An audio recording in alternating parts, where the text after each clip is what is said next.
2 table స్పూన్ల జొన్న రవ్వ తీసుకోండి. జొన్న రవ్వ చాలా సన్నగా ఉండాలి.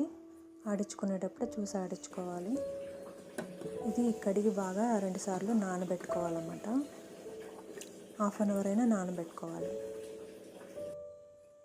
ఇప్పుడు ఒక గిన్నెని తీసుకోండి. దాంట్లో కనీసం 2 తీసుకున్నట్టు లీటర్ నీళ్ళు తీసుకోండి. కనీసం 3/4 లీటర్ అయినా తీసుకోండి. ఇది బాగా ఉడకాలి. ఉడికితేనే మనకి బాగా డైజెషన్ అవుతుంది. ఈ నీళ్లు మరుగుతున్నప్పుడు నానబెట్టుకున్న రవ్వని నీళ్లు వంచేసేసి రవ్వ మాత్రం వేసుకోవాలి.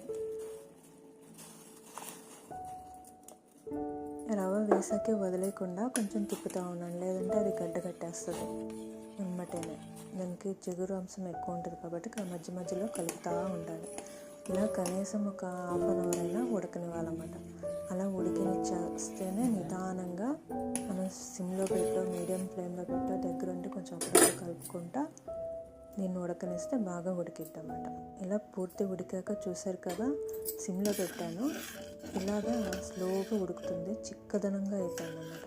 ఇలా చిక్కదనం అయినాక ఇది అయినట్టు. దీన్ని ఇప్పుడు కట్టేసేసి పూర్తి చల్లారనివ్వండి. చలికాలంలో వర్షాకాలంలో అయితే మాత్రం దీంట్లో కొంచెం పాలు బెల్లం వేసుకొని తాగితే సూపర్.